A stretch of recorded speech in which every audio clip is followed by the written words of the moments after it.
Hi everybody, what is up?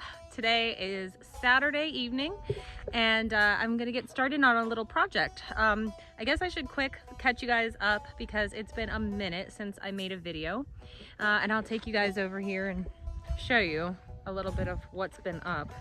So as you can see behind me, right there, we've been doing hay, and I did have some videos of the haying process. Here's the garden, which is coming together beautifully. And I will be doing a garden tour this week. So if you guys want to catch what I'm growing, how I'm growing it, all those fun things, stay tuned for that video. I'm really excited to start doing garden tour videos. So when last I left you, we were baling hay and everything was going splendidly, right?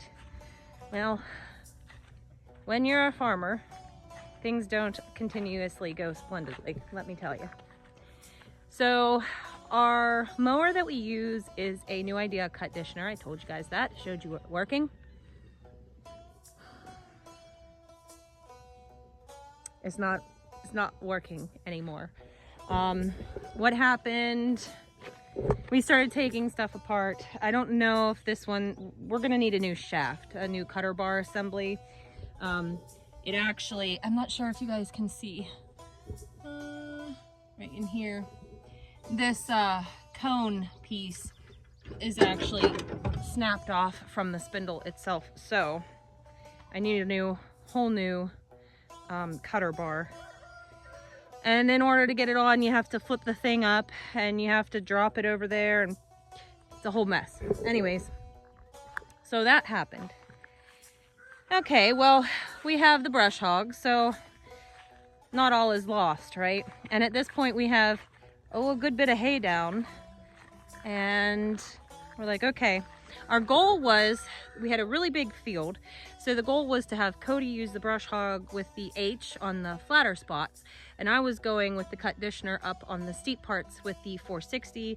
We were gonna mow that down, we were gonna bale all this hay, and so that happened. So he only cut half the field because I was preoccupied baling other hay, which would have gone great until this happened.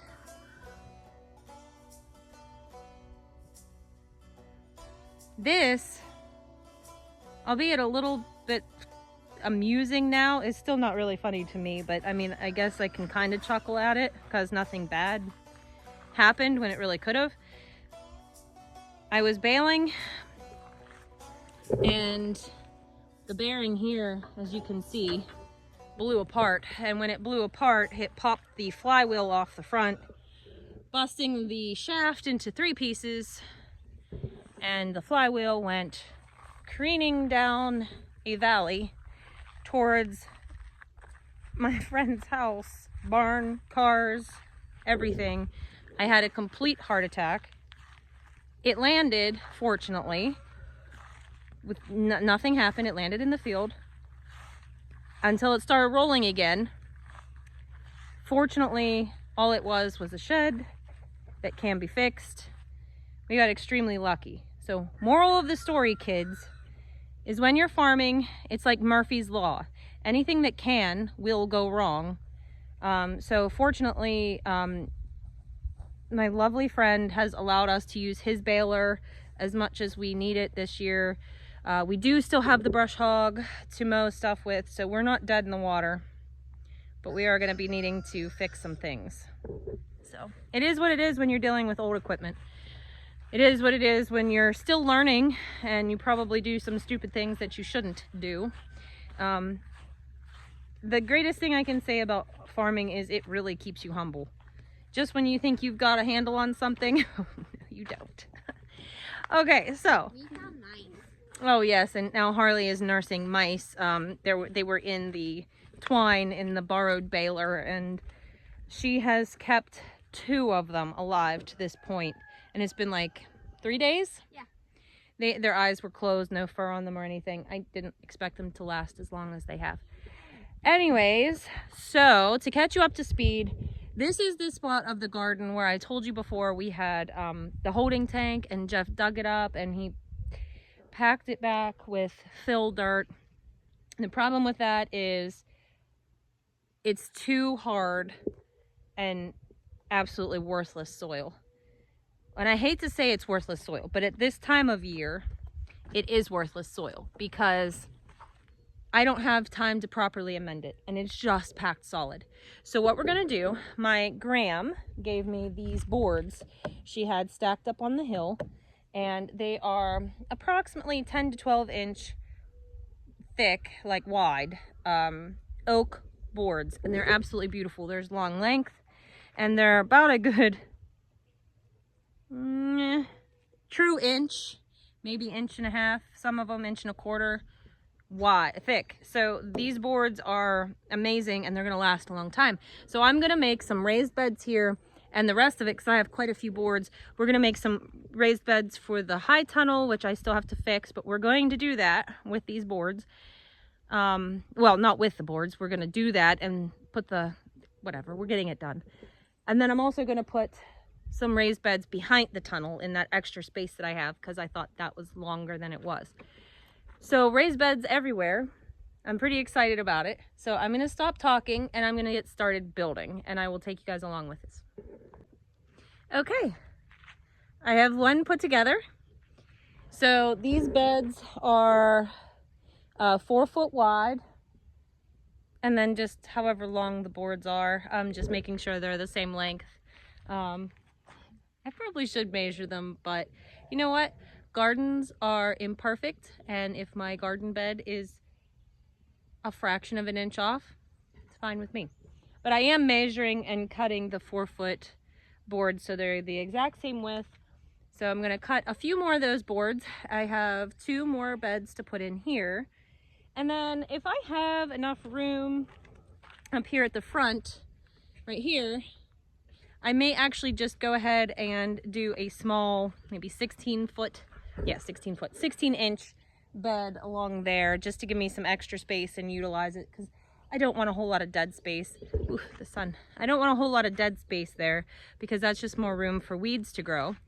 At the end, right there, I'll have a little bit of space, and I think I might just get a really nice big pot and put there. Or I might put, you know, a small table and a chair there, because it would be really, really cute and enjoyable to sit in the garden right next to the hyssop, which is just such a beautifully fragrant herb. So I don't know. I will debate on what to put there. I might have to hit up some yard sales and get some good things.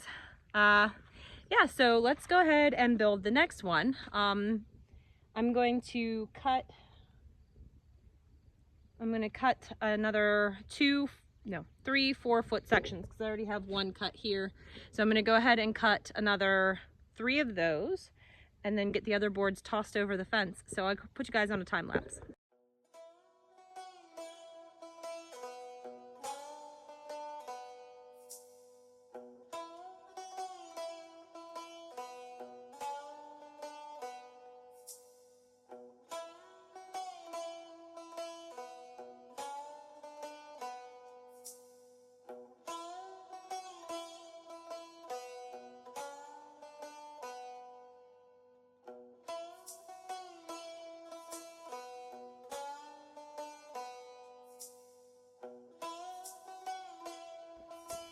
All right, 1, 2, 3.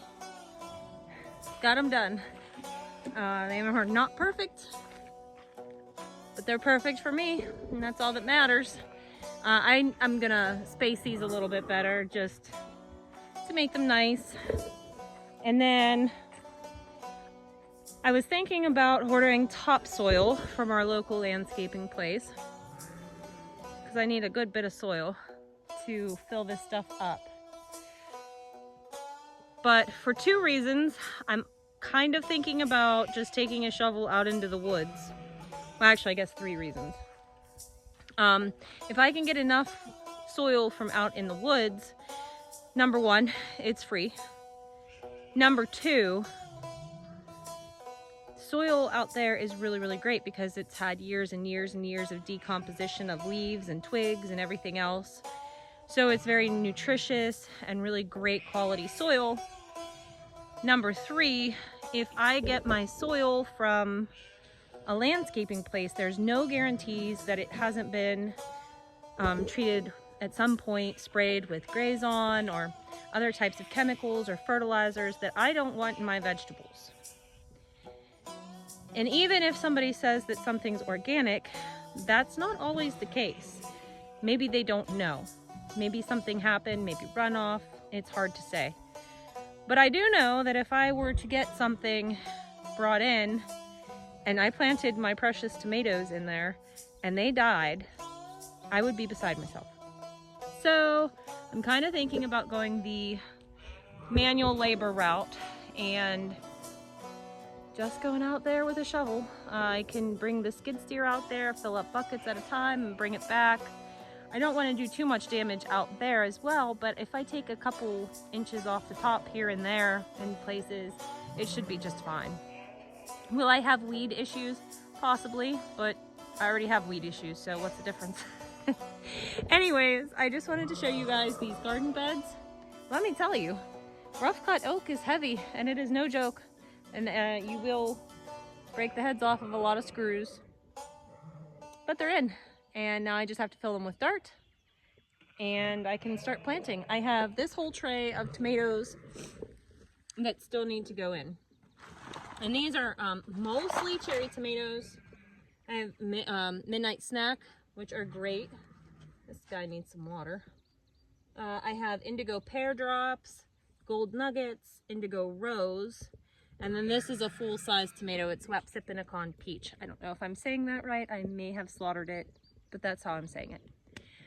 Most of those, except for the Midnight Snack, are new to me. The Midnight Snack is a tomato that I will always grow in my garden because it is fantastic and it is high in anthocyanins, which are very good for your body.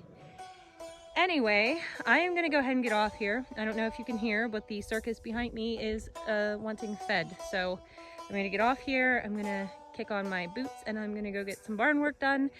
And I will catch up with you guys tomorrow to show you what I decide to do about the dirt and all the other work I'm going to get myself into. We'll talk to you guys next time. Bye.